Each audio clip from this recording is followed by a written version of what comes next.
Hey book buds, welcome back to my channel. My name is Sean and today I'm going to do a mid-year flip through of the first 6 months of my reading journal, and I'm also going to answer the mid-year book freakout tag questions. So let's start at the flat lay. I will link down below the flip through of the first intro pages of my journal in case you want to catch up on that. And now I'm just going to show you all of the books that I have read from January until the end of June. I'll do brief book reviews, but mostly I'm just going to go through my spreads. Even if you can read my handwriting, which is probably unlikely, you're not going to get spoiled, so do not worry. We have January. I kind of themed my journal after an actual book with each of the months being chapters, so that's why it's chapter 1 January. All of my month title pages are going to look pretty similar. I'll have a progress bar with all of the books that I am currently reading. If they have an arrow in either direction, that means that I either read them in the previous month or I'm reading them in the following month. For starting, I have an open circle. For finishing, I have a closed circle. And for DNFs, I have a little X. I'll have all the book covers of the books that I finished, a little title picture here that just is some sort of reading scene, and total pages. Because I backlogged the majority of these spreads from January until May, I have a favorite quote of the month, but in the June spread and then the following spreads, I'm gonna actually have a maybe next section, which is basically a TBR. So in this month, I was reading 5 books. I finished 3 of them. And this was a very good reading month. I have my first 5-star and 2 4.5 stars. Yeah, the first book that I finished was The Shadow of the Wind by Carlos Ruiz Zafón, and I loved this book. I kind of took some spread inspiration from Plant-Based Bride. She has images that are representative of the book, and also she has quotes as a reminder. If you have not seen my reading journal flip through, then you will notice in this video that there's a lot of bleeding in my reading journal spreads. That is because I tried to clean my journal with a Tide to Go stick and it bled through all the pages. Sad, sad day, but here we are. All of my books, I am writing the author, the genre, the pages, the dates read, the rating that I gave it, and the number of whatever books. I'm leaving that blank right now because even though my reading goal for this year is 24 books, I don't want to put one of 24 in case I read less than 24 books or in case I read more than 24 books. Our Kindred Home was my 5-star read. I just adored this book. It is an herbalism book that has recipes and rituals for seasonal living and living with the land. This is such a beautifully written text. The photographs are stunning. I think everyone and anyone who wants to live more seasonally and live more in tune with the land needs to read this book. This is my first DNF of the year, Rest is Resistance by Tricia Hersey. This book just wasn't for me. I've been a longtime follower of the Nat Ministry, which is what Tricia Hersey has, the blog she founded. And this book did not resonate with me. It was very heavily religious, and which makes sense because Tricia Hersey is studied in seminary, but it just was very too much God-centric for someone like myself who doesn't believe in God.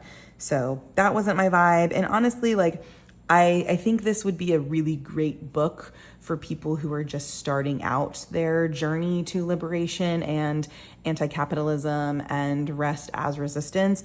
I feel like it was just a little bit too repetitive and too elementary for me.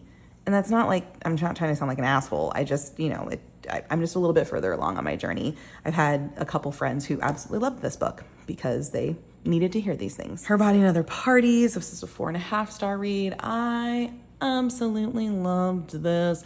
I am a huge fan of short fiction, and I'm having a moment with horror right now, or I guess I really have been for like the last 2 years. I adored this book. It was so queer.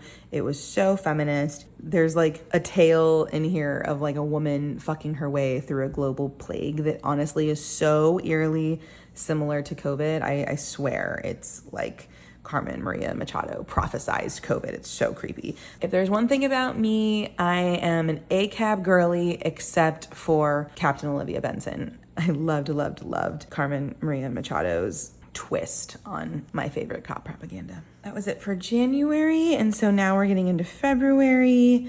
I barely read this month, and I barely read in March, so I just combined the two. I only read Pride and Prejudice for both of these months. And then April, I'm kind of getting back at it. I read 400 pages, my progress bar. I read 3 books and finished 2. As you can see here, I'm still chugging along on Pride and Prejudice. So I had a 4-star and a 3-star read here. Yeah, not really much to say about these. I read Natural Curiosity by Elisa Carney. I read Wild and Free Nature, which was edited by Ainsley Armand. These are both education nonfictions. I was really feeling drawn to learning more about homeschooling because I'm planning on homeschooling my children. In May, I'm finally out of my slump. I read a total of 965 pages. Here's my progress bar. I started reading 5 books this month. I finished 3. I am participating in the St. Martin's Press boycott, so I'm not going to talk about one of my reads here for the month. If you don't know about the boycott, I'll leave some links down below, but basically it's just a marketing boycott where you can still buy books from St. Martin's Press, you can still support the authors, read them, but it's just not talking about these books on the internet. I finally finished Pride and Prejudice this month after 5 long Yeah, I think I started reading it in January. So after 5 long months, I finally finished Pride and Prejudice, and I read my possibly first poetry collection as an adult. I didn't feel right rating it. It just wasn't for me. I have my second DNF here. I actually only DNF'd this because I wanted to read it when my kids were a little bit older. I enjoyed it. I thought it was really insightful, even for being written in the 90s. I believe it was published. It's quite old, but it still felt super relevant and it really resonated with me. But yeah, I just wanted to read it at a point where I'm actually going to utilize the tips and stuff. And I'm just not there yet. My kids are 2.5 and 4. And then finally, Pride and Prejudice. I did end up giving it 4 stars. This is actually my very first Jane Austen, oddly. She was never required reading for school, and classics are just kind of hard for me to get through, as you can see. The fact that it took me 5 months to read. Spoiler alert if you haven't read Jane Austen to this one, I guess. But like, I feel like I even knew this about Jane Austen just by being in any sort of book world at all. But is this the OG enemies to lovers? Like, is there another book that did it first? I don't know. So I'm very curious. Elizabeth is my homegirl. I don't love Darcy like everyone else loved Darcy, because like, I don't believe you can change a man. The love story was fine to me, but like, Elizabeth is a bad bitch, and I'm here for a bad bitch. Electric Arches by Eve L. Ewing. This was a very short collection of poems about Black girlhood and womanhood. I didn't feel right rating this because I don't really know what I would rate it. It's not that I didn't enjoy it, but also it wasn't for me. And then finally we are at June. I started reading a lot of different books this month. I was trying to participate in a queer lit readathon, so I was like trying to find books that fit the themes, and I was a wild pony. June is where I first did my Maybe Next, and I think next month I'm gonna switch them. So my Maybe Next, I'm gonna do a bookshelfie, and then my finished books, I'm gonna do the stickers. Because another thing I don't like about having a bookshelfie here is I can't see my ratings for the books that I read. I didn't put them on the book spines. So I'm definitely gonna switch these back for July and have a bookshelfie for my maybe next, and then my book covers for my books finished. I started 7 books. That's unhinged. So I started 7. I read 4 of them. This is the first ever readathon that I've participated in. It was super fun. I love a bingo board. So I saw that Queerlit was doing a readathon, and I was already planning on reading these 2 books, and they just happened to be right next to each other in the bingo board. And I was at the time, and I still am reading it actually, reading Emergent Strategy, and I was gonna like finagle Emergent Strategy under Black history. So I was like, oh my God, great. Then I only need to read like 1 more book about immigrants and the queer immigrant experience. Hijab Butch Blues has been on my TBR for a while, so I was like, perfect. My spouse actually picked up Everyone in This Room Will Someday Be Dead for me while we were in Barcelona. It was hilarious. I devoured it. I read it in 3 days, which like pretty unheard of for me.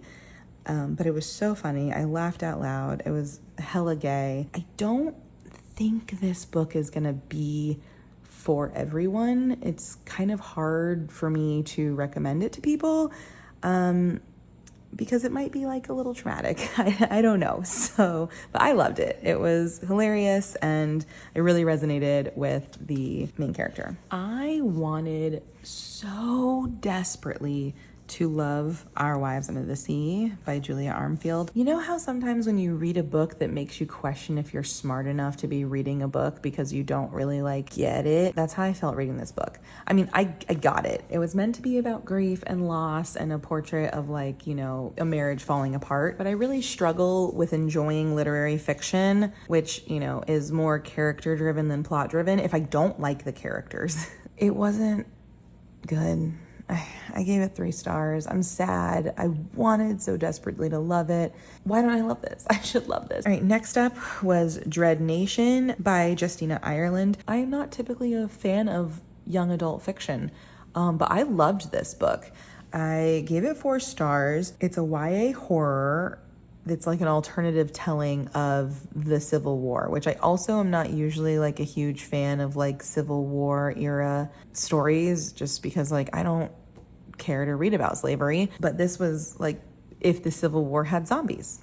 So I was like, all right, that's fascinating. And the main character is 17, so she wasn't super young. The reason I didn't give it a higher rating, I think, is because I was sold this as a queer story. I was under the impression that the main character is bisexual. So I read it for the Queerlit Readathon. It was recommended. This isn't a queer story. It's not. I am not a bisexual. So let me like start off saying that. But I just feel like my bi siblings deserve better than that. It's a very long book. She spends several moments of the story talking about like how she's jealous of other girls getting looked at by the 2 boys that she's like interested in. And then like at the very end, there's like a throwaway sentence about the main character kissing a girl and like learned everything she knew about kissing from a girl. I went into this thinking it was going to be queer rep. It was not. I am disappointed. Ipso facto, it got 4 stars. But there is a sequel that I am invested enough to read. The last book that I read in June was Hijab Butch Blues by Lamia H. Oh my God, 5 stars, y'all. I love this memoir. It is stunning. Love the juxtaposition between stories from the Quran, which I've never read any of and I had no prior knowledge to her stories of coming out. This book is something that everyone should absolutely read, regardless of your identities, regardless of your religion. It is a gorgeous tale, and it honestly just shows that we are not all that different. That brings me now to my mid-year book tag spread. I actually thought it'd be pretty fun to make this into a spread. First and foremost, my best book. You did not see this on any spread yet because I just finished it 2 days ago. It is July 4th as of recording this, and I finished it on the 2nd. The absolute best book that I have read this year, bar none, is Greta and Valden by Rebecca K. Riley. I am obsessed with this book. It's a library book, but I am going to run out and buy it immediately because it is probably one of my favorite books that I have ever read.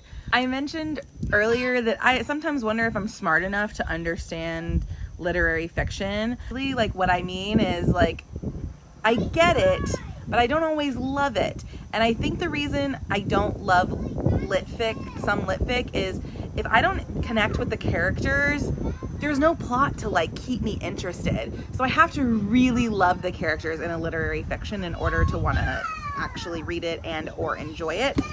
And I love every single character in this book. I mean, with the exception of like one tertiary character, but she's barely in it. She sucks. But Greta and Valden are a brother and sister, and they are both young and gay, and it's like a coming of age tale where they struggle with love and familial dynamics, and I just love every single thing about this family. I would do unsavory things in order for them to like adopt me because I just want to live in this book. This book is a warm hug and a witty retort and a strong, sturdy shoulder to cry on. I laughed out loud. I cried out loud. I screamed out loud. I pleaded out loud. I cannot recommend this enough. I don't really want to say much more about it because, like, I don't really want to give away things that happen. But you're pirates. Okay, go pirate somewhere else. No, we can't. We want to steal. Where's okay? Just hurry up and buy this immediately. Go to your nearest indie bookstore, spend all the dollars, buy it. You won't regret it. And honestly, if you don't love it, don't let me know in the comments because I don't want to get into a fight on the internet. Next up, we have top priority new release. And that's going to be Diavola. I don't know if this is pronounced Diavola or Diavola. I've heard it both ways. I feel like I keep saying Diavola, so I'm just going to stick with it. I'm reading a book for Summerween that hits all 5 prompts, and I'm already halfway through that. So when I'm done, this is up next. I'm really excited about it. The cover's creepy as hell. Premise is right up my alley, so this is absolutely top priority. Up next. My most anticipated new release, Mystery Lights, is a horror short collection. And because I loved Her Body and Other Parties so much, I'm really anticipating that I will love this. My biggest surprise, I'm gonna say, is The Shadow of the Wind. I don't read books written by men very often, and even less often do I enjoy books where men are main characters. So the fact that this was all men all the time and I freaking loved it, is shocking. So that's what's gonna serve as my biggest surprise. I loved this. I gave it 4.5 stars. The writing is absolutely stunning. It takes place in 1945 Barcelona, which is, I read it in preparation to go to Barcelona. It was a near perfect book. There were some sections in the beginning that I feel like could have just been completely cut that I don't really feel like added much to the story, but the characters are a merry band of misfits that you just really want to root for. So yeah, I had a really good time. I will for sure reread it. And it's just a really beautiful book. The next one is Who's Your, I believe it's a fictional crush, but honestly, like, I'm so jonesing for Lamia. She uses a pseudonym, so I'm gonna count it as not fictional, but you know, whatever. Lamia is just a very sexy thing to say. So that's why she's my new crush. Very into her. Just, I love a butch. So yeah, total crush. My new favorite author, Carmen Maria Machado. I really loved Her Body and Other Parties, and I just want to read. I'm sad that it's her only collection, but on her website, I realized that she has links to all of her published shorts. So I'm really looking forward to diving into those. And I also want to read her memoir. I've heard on the internet that it is a stunning memoir. And after reading such a phenomenal memoir in Hijab Butch Blues, I'm like, okay, maybe I'm on a memoir kick. Let's like do it. Love Carmen Maria Machado. A book that made me happy, I'm gonna say Pride and Prejudice by Jane Austen. First off, I love this specific cover and publisher. This is from Chiltern Press. The covers are stunning. I absolutely love them. This probably would have won best cover, but I bought it last year, so it doesn't count. But it was funny. I was very surprised. I was laughing out loud. I annotated this, and like some of the annotations were just like LOL, this is ridiculous. Jane Austen, I feel like, was so before her time. Like, this is about feminism. This is about classism. I just was very surprised at the social commentary of this, and I cannot wait to read more Jane Austen. There's only one book that's made me cry so far this year, and it was Our Wives Under the Sea by Julia Armfield. Yeah. The ending was the thing that made me cry, though. I shed a few, and I wouldn't even say like a lot of tears. I shed a few tears at the ending that was really beautiful and painful. I think if I'd connected to the characters more, I would have liked this a lot more. Yes? I still on. It's good. It's great. Good job. Good job, babe. Thanks. It made me cry because I'm so sad that I wanted to like this, and I couldn't. Prettiest cover is going to go to Wild Witchcraft, Folk Herbalism, Garden Magic, and Foraging for Spells, Rituals, and Remedies by Rebecca Baer. I think this cover is gorgeous. The illustrations are just really, really lovely. I actually love that the cover, it's like textured, but then the illustrations are like a glossy print on top of the textured cover. It's very, very beautiful. Let Us Descend was a close second. I have ranted and raved about this cover already in my last video, so I'm not going to keep going on and on about it. The only reason this one beat out that one is because I would get this tattooed. Like, this is something that I would get tattooed on my body, or something like this, you know. It's just really beautiful. So, prettiest cover that I bought this year. And then books that I have to read by the end of the year. I don't like have to read anything, but these are all on my 24 books of 2024, and they're just books that I really want to read. A Land with a People is on my summer TBR. Silver Nitrate, I'm planning on reading in the fall. I fucking loved Mexican Gothic. It'll only be the second one that I've read of hers, but I'm really anxious to read more of her books because Mexican Gothic is one of my absolute favorites. When No One Is Watching is what I'm reading for summer ween. Let Us Descend, it's on my summer TBR. And then Eva Luna, I got this in Spain also. And so I just want to read it. That's all I have for you today. Thank you so much for joining me. If you liked this video, please be sure to give it a thumbs up and subscribe for any future content. I have videos about TBRs, book reviews, and my reading journal. If you've made it this far, leave a lime in the comments for Greta and Valden. And I'm curious to know, what was your favorite book so far of 2024? That's gonna do it. I'll see you next time. Bye. Go to, whoop. Don't touch it. Don't touch it, please. Comments,